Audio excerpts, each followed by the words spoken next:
Hello, good afternoon, everyone. Thank you for the welcome also. Again, my name is Danny Hollis. I'm one of the financial aid counselors who are here at Howard University. I am very happy to speak with you all today and hopefully answer some of those pressing questions that you guys may have regarding financial aid. Um, And thank you also. My name is Edward Harper. I'm the Senior Associate Director of Financial Aid. Danny has been doing presentations and she does a very good job of that. And so I'll be also answering questions in the chat. So while we're doing the presentation, some of your questions may be answered already by Danny. However, if you do have other questions, you can drop them in the chat and I will be happy to try to answer those questions for you that way as well. So just to give you an idea of how this is going to work. Thanks, Howard. I appreciate you giving those instructions.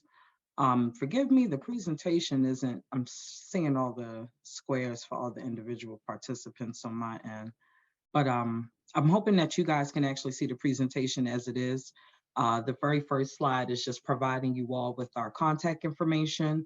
It provides you with the link for scheduling a virtual appointment with anyone in our office if you'd like. In the bottom left corner, there's also a QR code. This QR code is for a virtual chat. If you were to scan this code, you would be speaking with a financial aid officer or some other staff member in our department directly.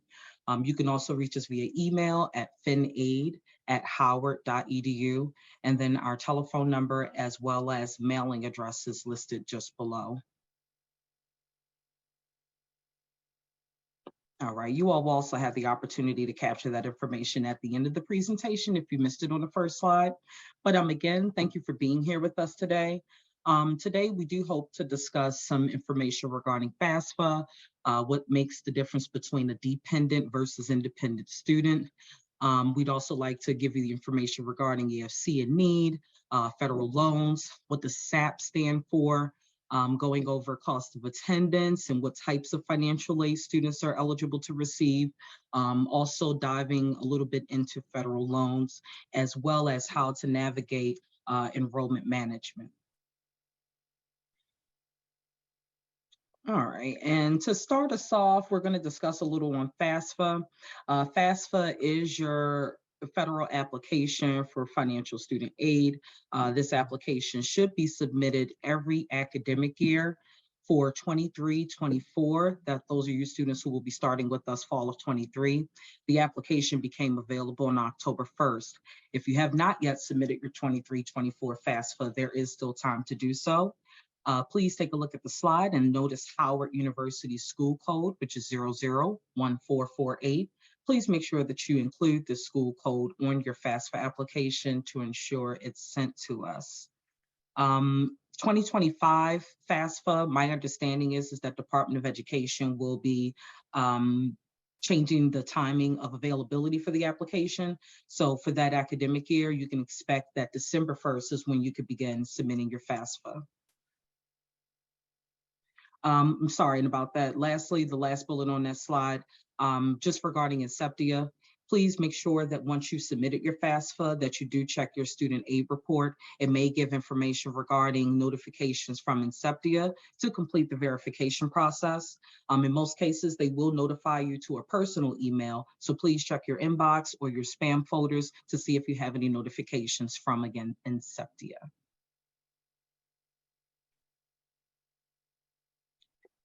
And FERPA. So many of you may have heard of FERPA if you've tried contacting other offices, whether at Howard or other institutions. Essentially, FERPA is the Family Educational Rights and Privacy Act. It's a federal law that protects the privacy of student educational records. FERPA, it gives parents certain rights with respect to their children's educational records. These rights do transfer to the student when he or she reaches the age of 18, or when they attend a school beyond high school level. So for any parent, guardian, if you have not yet completed the FERPA consent form, this is something that you can do by accessing forms and documents on the financial aid website. It will give the instructions on how to submit the form back to our office. And next, thank you for that. All right, we're going to discuss dependence versus independence. The bullets that are going to appear on the slide are actually bullets that, or I should say questions that appear on the FAFSA application.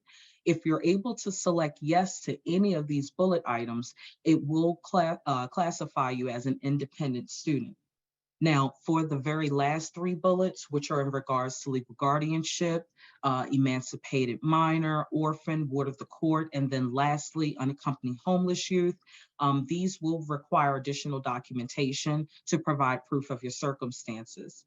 Essentially, dependents are required to provide their parental information on the FAFSA application, whereas the independent will be their need will be determined based on their household income. So if they are single, no children, it's based on their income solely. Again, if you're unable to provide yes to any of these bullets, it will classify you as a dependent and your parental information will be required on the FAFSA. Next slide. All right, and so your cost of attendance, and if you could hit the drop down, there's a definition that will appear. The cost of attendance, essentially, it is the genetic makeup of your overall budget for the year. I like to refer to cost of attendance as a budget when I speak with students individually. It helps provide a better understanding, in my opinion, of what it is that they're viewing when looking at Bison Web and trying to determine their remaining cost.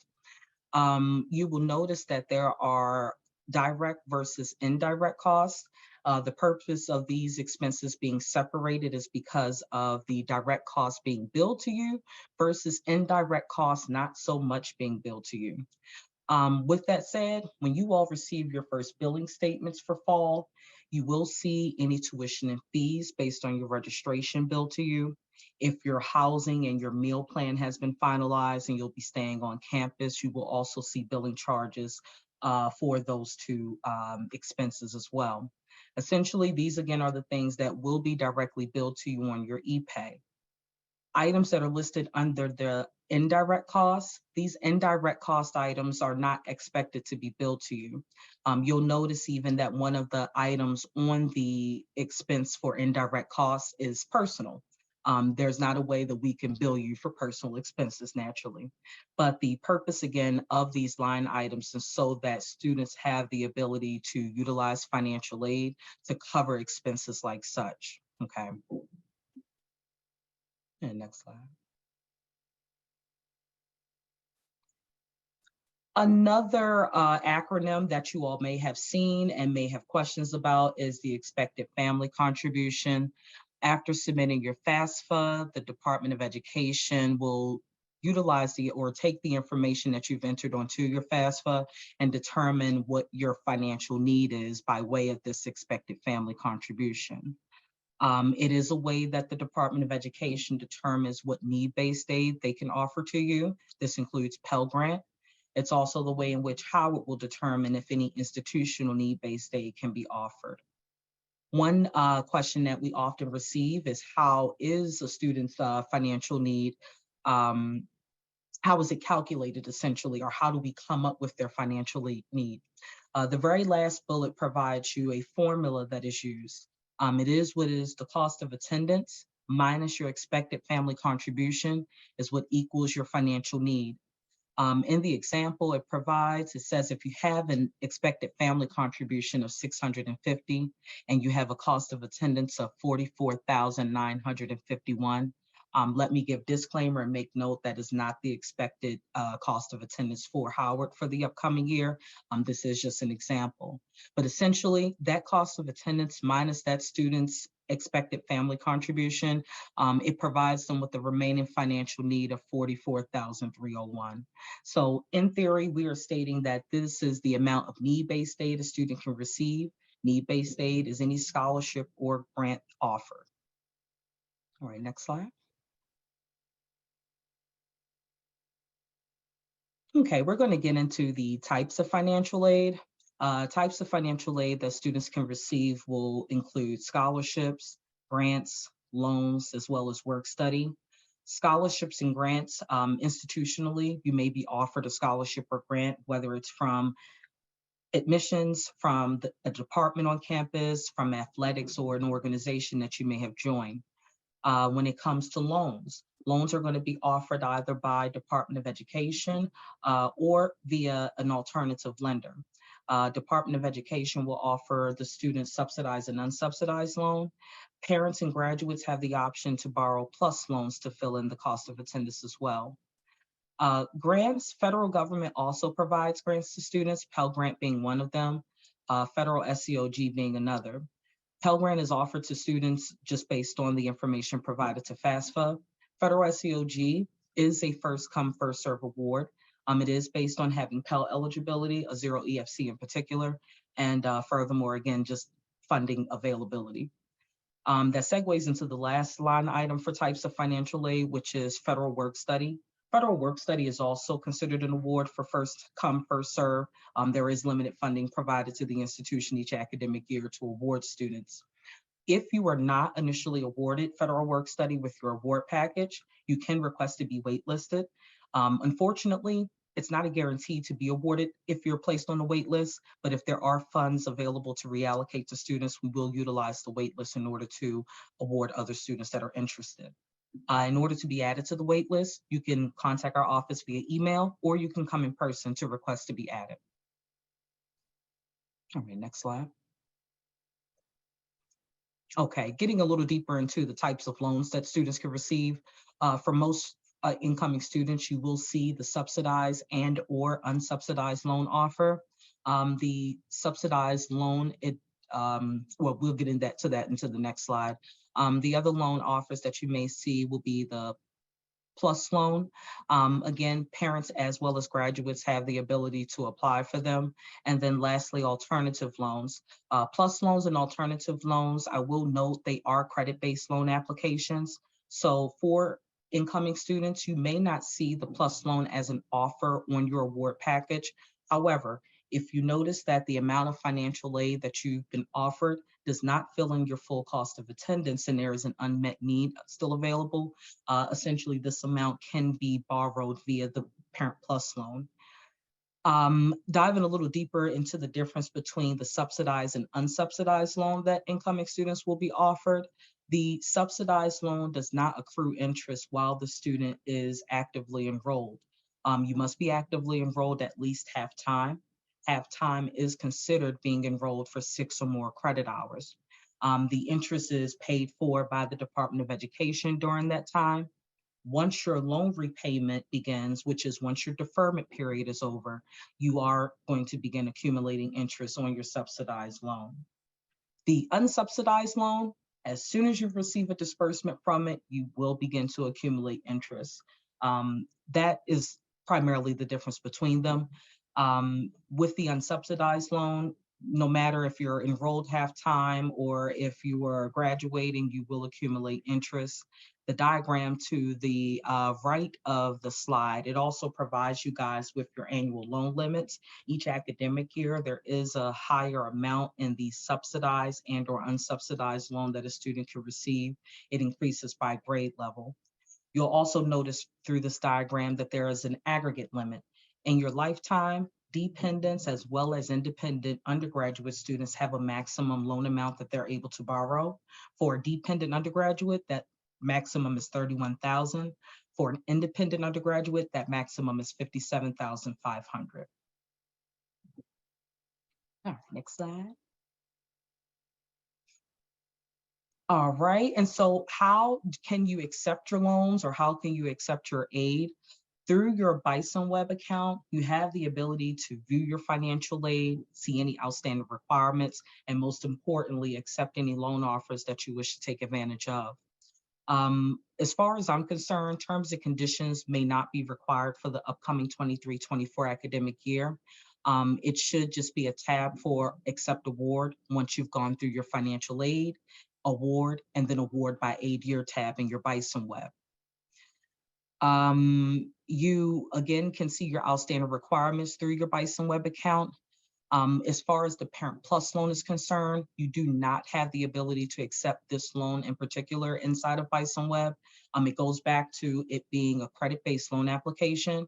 Upon receiving the credit loan application and processing it, our office will accept that loan on you all's behalf, or we will add it to your award package on your behalf. The parents are required to go online to studentaid.gov. You'll use your FSA login as a parent, so your parental ID number and your parental password to log into studentaid.gov and submit your application. In the event you are approved, there is a PLUS Loan Master Promissory Note that you will submit on this website as well. After June 1st of each year, and as of now, we're after June 1st, for 23-24, any parent that's interested, you can go online to studentaid.gov and submit an application.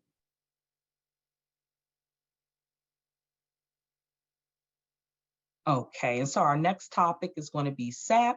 SAP is satisfactory academic progress. You do have academic requirements that you have to maintain in order to maintain your financial aid eligibility. Your cumulative minimum cumulative GPA requirement is a 2.0 as an undergraduate. Your completion ratio, you have a minimum requirement of at least 70%. To give an example of how completion ratio is calculated, if a student has taken 30 credits for the academic year, just as a side note, that is the requirement for HUFs. But if a student has taken 30 credit hours for the academic year, they must pass at least 21 of those credit hours in order to calculate a 70% completion rate at the end of the year. So take that in consideration. Any kind of failure, withdrawal, even if you receive an incomplete in a course, those grades will essentially go against your completion ratio. The very last thing that is included with SAP is maximum time frame. This won't be an issue incoming, but as you're getting towards the latter of your program, maximum time frame could become a concern. For most degree programs, 120 credit hours is the number required in order for you to be degree awarded. Department of Education says that for maximum time frame, you have up to 150% of that advertised published academic program length, essentially.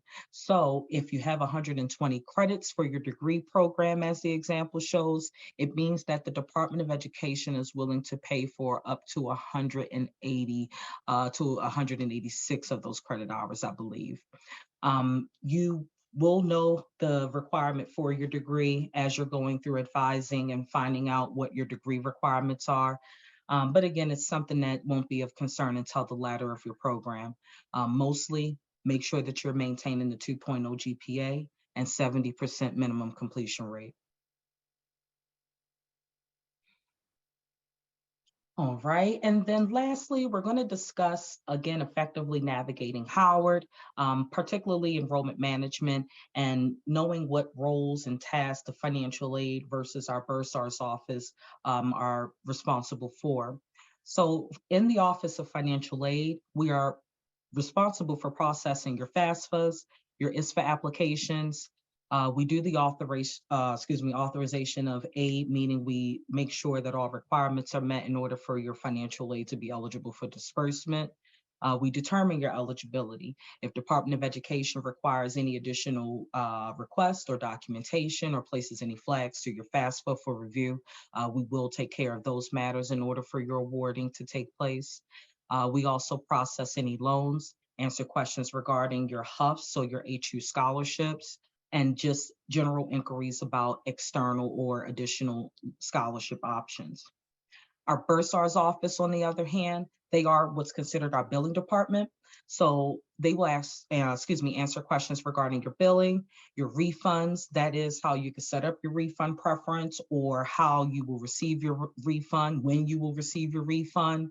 If you ever have a delinquent hold or a financial hold on your student account, you will contact them for any questions. They also will answer questions regarding the health insurance fee, 1098-Ts. They are in charge of the monthly installment plan option that's available during our fall and spring terms. And then last but not least, they also will receive and process all of our outside scholarship checks or wire payments that are made to the university. If you're receiving an outside scholarship, it will go directly to Bursar. If you have questions about when that payment is received or when will it be applied, you will contact them directly and not the Office of Financial Aid. Next slide. Now, speaking a little bit more into outside scholarships, although we do not apply the payment to you all's accounts, we do like to be notified of any outside scholarships you will be receiving. Please provide a copy of all scholarship award letters to the Office of Financial Aid each academic year.